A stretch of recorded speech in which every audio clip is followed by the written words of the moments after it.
इतिहास के पन्नों में दर्ज एक ऐसा नाम जिसे आज तक उसकी तानाशाही के लिए याद किया जाता है।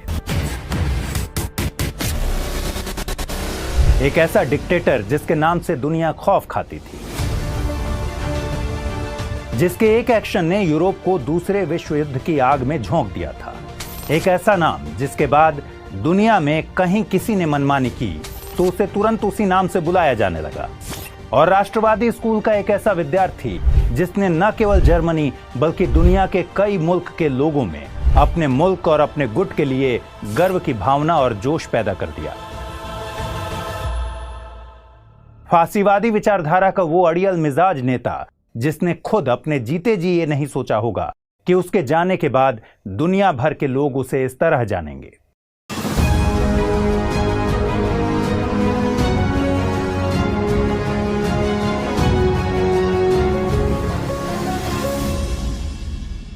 आपने कई बार राजनेताओं को एक दूसरे पर आरोप लगाते हुए यह जरूर सुना होगा कि वो अब हिटलर बन चुके हैं या वो नेता अपने यहां का हिटलर है।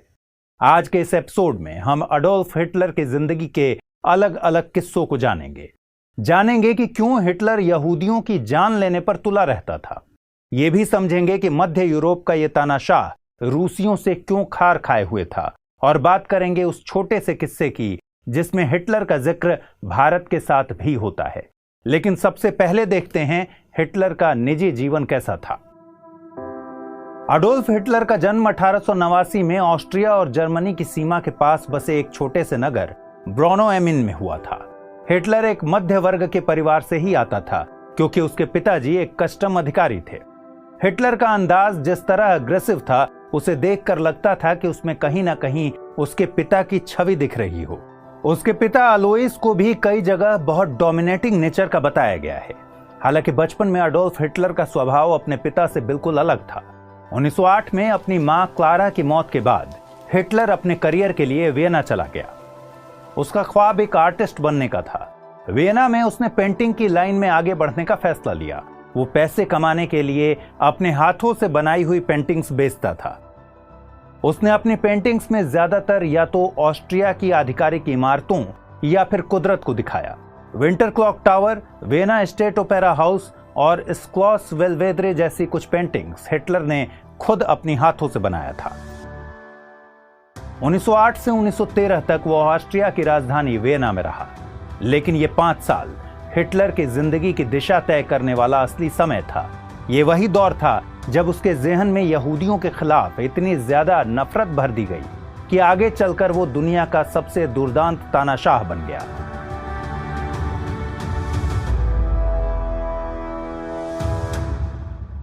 एक कलाकार कैसे लाखों निर्दोष लोगों का शिकारी बन गया, इसकी कड़ी हम आगे जोड़ेंगे। हिटलर के जीवन के ये 5 साल काफी अहम माने जाते हैं। इन कुछ सालों में हिटलर की मनोदशा कुछ ऐसी बदली कि उसने अपनी मातृभूमि के लिए कुछ कर गुजरने की ठान ली। दूसरे दशक के ये शुरुआती साल यूरोप के लिए भी काफी नाजुक थे, क्योंकि यही वो दौर था जब पहले महायुद्ध की पटकथा लिखी जा रही थी। यूरोप के लगभग सभी देश गुप्त संधियों में लिप्त थे। एक दूसरे के खिलाफ नृजातीय और धार्मिक दुश्मनी पनप रही थी और युवाओं के भीतर राष्ट्रवाद का जहर घोला जा रहा था। जर्मनी के युवा भी इससे अछूते नहीं थे। इधर हिटलर अपने आर्टिस्ट करियर में लगभग फेल हो चुका था और अब सेना में अपना योगदान देकर जर्मनी के प्रति अपनी वफादारी को जीना चाहता था। इस इरादे से वो 1913 में वियना छोड़कर जर्मनी के शहर म्यूनिख पहुंचा। म्यूनिख उस वक्त बवेरिया साम्राज्य में आता था। हिटलर ने बवेरिया के राजा लुडविग तृतीय से अर्जी लगाई कि वो उसे सेना में अपनी स्वेच्छा से सेवा करने का मौका दें। 1914 में पहले विश्व युद्ध का बिगुल फूंक दिया गया था, लिहाजा जर्मन सेना की तरफ से हिटलर को इस युद्ध में शामिल होने का मौका मिला। हिटलर की तैनाती बेल्जियम में की गई। इसके बाद फ्रांस में भी उसने लांस कॉर्पोरल की रैंक पर रहते हुए एक सैन्य टुकड़ी की कमान संभाली। फ्रांस में सोमे की लड़ाई में जर्मनी की सेना ने मित्र देशों का डटकर सामना किया था। सोमे की लड़ाई इतिहास के सबसे भीषण जंगों में गिनी जाती है। इस लड़ाई में भले ही जर्मनी को हार का सामना करना पड़ा, लेकिन मित्र देशों को भी इस युद्ध में बड़ा नुकसान हुआ था। सोमे नदी के पास 1916 में लड़ी गई इस जंग में 10 लाख से भी ज्यादा सैनिक मारे गए थे। हिटलर भी इस जंग में मरते मरते बचा और उसकी जांबाजी के लिए उसे कई मेडल्स से भी नवाजा गया। 1918 में बेल्जियम में फिर से हिटलर ही मित्र देशों का सामना कर रहा था। इस मोर्चे पर ब्रिटिश सेना की तरफ से एक मस्टर्ड गैस अटैक किया गया। ये गैस अटैक त्वचा और आंखों के लिए बहुत खतरनाक था। यही वजह थी कि हिटलर सहित सभी जर्मन सैनिकों को गैस मास्क पहनने की सलाह दी गई थी।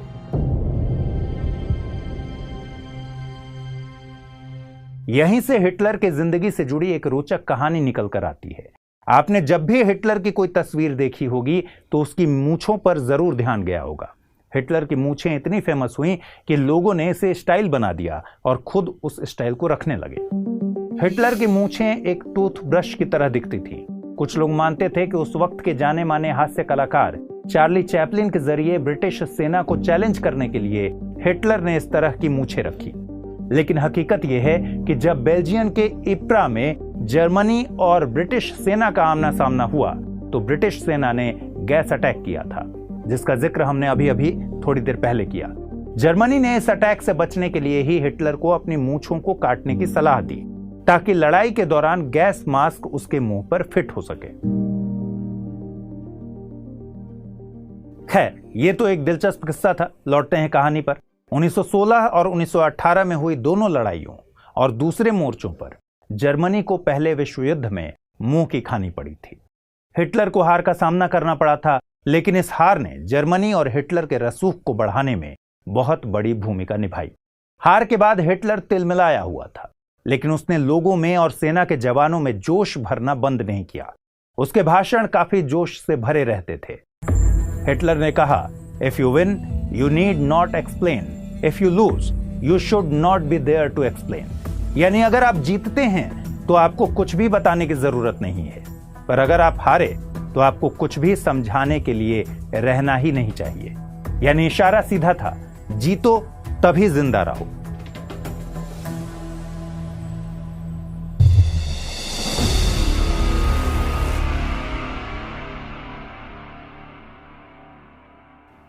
जर्मनी को फिर से उठाने और मित्र देशों से बदला लेने के लिए हिटलर ने लोगों को लामबंद करना शुरू किया। यहीं से हिटलर ने ऊंचाइयों पर पहुंचने की पहली सीढ़ी पर अपने कदम रखे। हार के बाद 1918 में हिटलर म्यूनिख लौटा। लोगों को अलाइड कंट्रीज के खिलाफ एक करने के लिए वो जर्मन वर्कर्स पार्टी नाम के एक छोटे से दल में शामिल हो गया। जर्मन वर्कर्स पार्टी का गठन 1919 में एंटन ड्रेक्सलर ने की थी। ये पार्टी पहले से ही कामकाजी मध्य वर्ग के हित में काम कर रही थी और आम लोगों में जर्मन राष्ट्रवाद को जगाने का काम चल रहा था। इस पार्टी में काम करते हुए हिटलर का कद पार्टी के भीतर धीरे धीरे बढ़ने लगा और इसी वजह से कुछ वक्त के बाद उसने सेना से इस्तीफा दे दिया। हिटलर की हैसियत बढ़ने के साथ ही पार्टी में कुछ बदलाव आने लगे। 1920 में पार्टी का नाम बदलकर national socialist German workers party रख दिया गया। इसमें नेशनल और सोशलिस्ट शब्द ही इसलिए जोड़े गए ताकि देश के बड़े और मध्यम तबके को राष्ट्रवाद से जोड़ा जा सके। स्वास्तिक को इस पार्टी का चिन्ह बना दिया गया। ये वही स्वास्तिक चिन्ह है जिसे हिंदू, बौद्ध और जैन धर्मों से जोड़कर देखा जाता है। पार्टी में अपने ओहदे को आगे ले जाने और नाजीवाद को बढ़ावा देने के लिए 1920 में ही हिटलर ने एक 20 सूत्रीय कार्यक्रम पेश किया था। इसी कार्यक्रम को बाद में पार्टी का आधार बनाया गया। इस कार्यक्रम में जिस तरह की बातें शामिल की गई थीं, उसकी वजह से इसे वर्साई की संधि का बहिष्कार कहा जाने लगा। यहीं से जर्मन लोगों को जर्मनी के क्षेत्र को विस्तार देने के लिए उकसाया गया। हम कहानी में आगे बढ़ें इससे पहले हमारे लिए जरूरी है कि हम वर्साई की संधि की इस पहेली को भी समझ लें, जिसके तार हिटलर के एक डिक्टेटर बनने से जुड़े हैं। दोस्तों, साल 1918 के खत्म होते होते तक यूरोप के लगभग सभी देशों ने दम तोड़ दिया था। आखिरकार बड़ी त्रासदी के बाद नवंबर के महीने में पहला विश्व युद्ध भी खत्म हो गया। युद्ध में मित्र देशों की बड़ी जीत हुई और जर्मनी और उसके साथी देशों को मुंह की खानी पड़ी। जर्मन हार चुके थे, लेकिन पश्चिमी खेमा अच्छे से जानता था कि अपमानित हो चुके जर्मन लोग बदला लेने की कोशिश जरूर करेंगे। इसलिए मित्र देशों ने बड़ी ही चालाकी से एक शांति संधि तैयार की। अगले साल के जून महीने यानी जून 1919 में फ्रांस की राजधानी पेरिस से कुछ किलोमीटर दूर पश्चिम में स्थित पैलेस ऑफ वर्साई में मित्र देशों, उसके साथियों और जर्मनी की बैठक बुलाई गई। एक तथाकथित शांति संधि पर इन सभी देशों ने दस्तखत किए कि वर्साई की संधि जनवरी 1920 से लागू होगी और नीचे लिखी गई शर्तें जर्मनी को माननी ही होगी। शर्तों में कुछ ऐसा था कि हिटलर सहित सभी जर्मन्स को बेइज्जती महसूस होने लगी। हो भी क्यों ना, शर्तों में कुछ था ही ऐसा। शर्त थी कि जर्मन सेना अब 1 लाख से ज्यादा सैनिक नहीं रख सकती। शर्त थी कि मित्र राष्ट्रों को इस युद्ध में जितनी भी क्षति हुई, जितना भी नुकसान हुआ, उसकी भरपाई जर्मनी करेगा।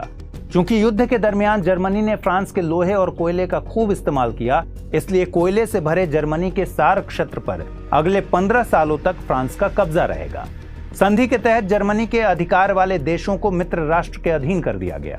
प्रशांत महासागर में मौजूद जर्मनी के अधिकार वाले तमाम द्वीपों को भी मित्र देशों को दे दिया गया। अफ्रीका में मौजूद उसके उपनिवेशों को उससे छीन लिया गया ताकि आर्थिक मोर्चे पर भी वो पस्त हो जाए।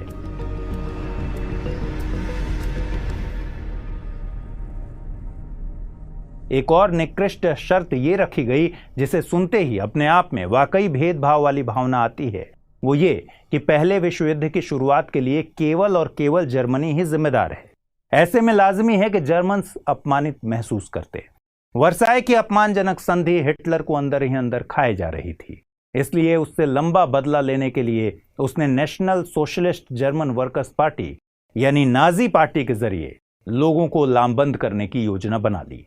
हुआ भी कुछ ऐसा ही। अगले कुछ सालों में जर्मन लोगों में संधि का बदला लेने के लिए राष्ट्रवाद की भावना चरम स्तर पर भर गई। इसका परिणाम यह हुआ कि करीब 20 सालों के बाद यानी 1939 में जर्मनी ने पोलैंड पर हमला कर दिया और यूरोप में जो चिंगारी सालों से सुलग रही थी उसे दूसरे विश्व युद्ध की आग में बदल दिया। इसलिए कहा जाता है कि वर्साई की संधि एक युद्ध विराम न होकर 2 युद्धों के बीच का विराम थी। खैर, ये तो रही बात वर्साई की अपमानजनक संधि की, लेकिन अब फिर से लौटते हैं हिटलर पर। हिटलर की नाजी पार्टी के जो कार्यकर्ता थे उनमें ज्यादातर लोग कामकाजी थे। ये लोग हिटलर के ओजस्वी भाषणों से बहुत ज्यादा उत्तेजित थे। इनमें कट्टर दक्षिणपंथ की भावना मजबूत हो चुकी थी। कार्यकर्ताओं में अपनी नस्ल के लिए फिर से उठ खड़े होने और लड़ने के लिए जान फूंक दी गई थी। उनके दिमाग में ये बात घर कर दी गई थी कि जर्मनी में अब एकमात्र नस्ल रहनी चाहिए और वो है सिर्फ और सिर्फ आर्य, न कोई यहूदी न कोई साम्यवादी। हिटलर अपने ओजस्वी भाषणों से पूंजीवाद और मार्क्सवाद विरोधियों को एक करके और यहूदियों के खिलाफ जहर घोलकर न्यू जर्मन ऑर्डर बनाना चाहता था। एक ऐसी व्यवस्था जिसमें जर्मनी का हर एक बाशिंदा बिना किसी स्वार्थ के राज्य की सेवा करेगा। एक ऐसी व्यवस्था जिसमें लोकतंत्र की जगह नहीं होगी, बल्कि हर एक शख्स के अधिकार फ्यूरर स्टेट यानी अधिकारवादी राज्य के लिए खत्म कर दिए जाएंगे। मजबूत होते यूरोप के सबसे कट्टर और दक्षिणपंथी दल नाजी दल का मकसद अब स्थानीय सरकार को हटाना था। हिटलर के भाषणों से साफ हो चुका था कि अब वो डिक्टेटरशिप यानी तानाशाही की तरफ बढ़ चुका है। वो यहूदियों से बहुत ज्यादा नफरत करता था। उसने ऐसा संदेश भी पूरे देश में फैलाया कि अगर वाइमर गणतंत्र की आज ये हालत है तो इसके लिए जिम्मेदार यहूदी और साम्यवादी हैं। उसने एक झूठ को लोगों के बीच इस तरह फैलाया कि यहूदी आगे चलकर हमारे मुल्क पर कब्जा करना चाहते हैं। यहूदियों के लिए हिटलर के मन में इतनी नफरत का बीज क्यों पनपा और इसका क्या अंजाम हुआ, इसे हम हिटलर से जुड़े इतिहास गवाह है के कार्यक्रम के दूसरे पार्ट में समझेंगे। दोस्तों, हिटलर को उसके भाषणों में जनता से जिस तरह की हुंकार भरी प्रतिक्रिया मिलती थी, उससे वो समझ चुका था कि अब वक्त आ चुका है कि वो जर्मनों पर शासन करे। नाजी पार्टी इतनी मजबूत हो चुकी थी कि इसके पास अपनी पैरामिलिट्री फोर्स थी। इस फोर्स को स्टर्मटलिंग कहा जाता था, जिसका मतलब होता है स्टॉर्म ट्रूपर्स। इस फोर्स में ज्यादातर वे लोग शामिल थे जो या तो बेरोजगार थे या फिर तत्कालीन सरकार से त्रस्त, या फिर वे लोग जो पहले विश्व युद्ध में मिली हार की वजह से मुंह की खाए बैठे थे। 1923 आते आते तक इस नाजी पार्टी की अपनी फोर्स में 15,000 से ज्यादा विद्रोही शामिल हो चुके थे। इनके पास आधुनिक हथियारों का अपना जखीरा था। अब तक की कहानी से क्या आपको नहीं लगता कि इस दौरान शायद हिटलर का नाजी दल एक राजनीतिक दल न रहकर एक विद्रोही गुट की तरह दिखने लगा था? दरअसल हिटलर को भी यही लगने लगा था कि अब यही सही मौका है जब खुद परेशान लोग सरकार के खिलाफ एकजुट हैं तो क्यों ना तख्ता पलट कर दिया जाए। हुआ भी कुछ ऐसा ही।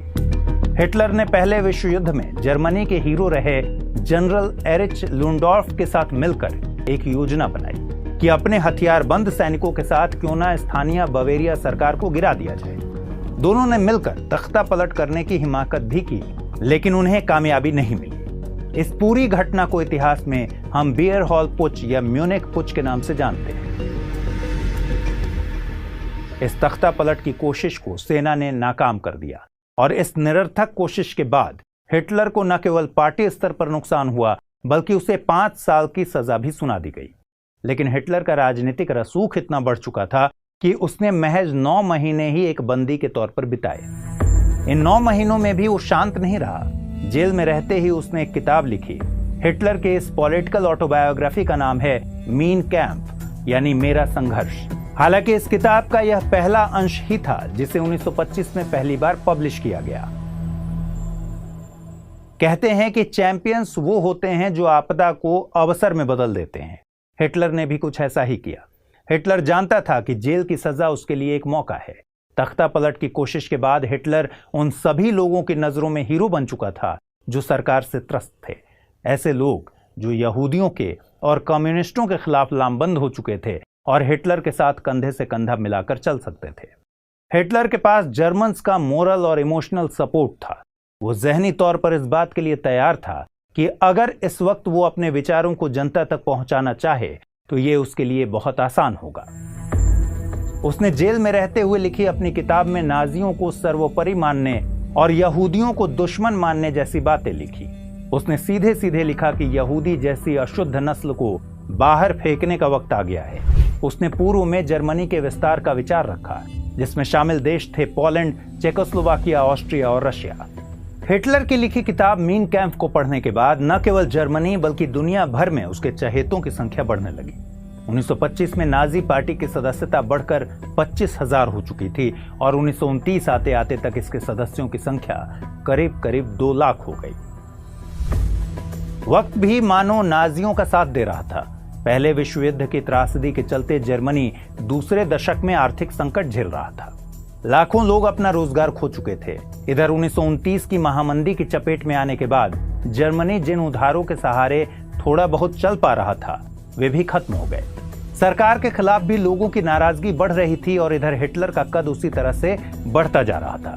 हिटलर के बढ़ते कद का प्रभाव आम चुनावों में साबित हो गया। नतीजा ये हुआ कि 1928 में जिस नाजी पार्टी को महज 80,000 वोट मिले थे, 1932 में हिटलर की उसी नाजी पार्टी को 1,40,00,000 वोट मिले। आम चुनावों में नाजी पार्टी एक बड़े दल के रूप में उभरकर सामने आ गई। उसे लगभग 37% वोट मिले, जिसके दम पर राइक्सटाग में वह 230 सदस्यों को लेकर पहुंचा। राइक्सटाग जर्मनी की जानी मानी इमारत है, जहां बुंस्टाग यानी फेडरल असेंबली के निचले सदन की बैठक होती है। उस वक्त इस असेंबली में 608 सदस्य हिस्सा लेते थे, जिसमें से 230 सदस्य अकेले नाजी दल की तरफ से जीत कर आए। इन चुनावी नतीजों के बाद ही हिटलर के हुक्मरान बनने का सफर शुरू हो गया और शुरू हो गया वो अध्याय जिसकी वजह से पूरी दुनिया आज भी हिटलर को अब तक का सबसे खूंखार और दुर्दांत तानाशाह मानती है। अपने 13 साल के पूरे करियर में हिटलर के दिमाग पर सत्ता का बुखार ऐसा चढ़ा था कि उसने एक के बाद एक बड़े हत्याकांडों को अंजाम दिया। फिर चाहे वो the night of long knives की घटना हो या फिर द हॉलोकॉस्ट की ऐतिहासिक घटना। दूसरे विश्व युद्ध की शुरुआत भी आखिरकार हिटलर के अड़ियलपन से ही हुई। इन तीनों ही ऐतिहासिक घटनाओं के बारे में हम अगले एपिसोड में बात करेंगे। आज के लिए इतना ही रखते हैं। बहुत जल्द हिटलर का दूसरा पार्ट हम लेकर हाजिर होंगे और आप उसे जरूर देखिएगा, क्योंकि उसके किस्से आज से भी ज्यादा रोचक होंगे।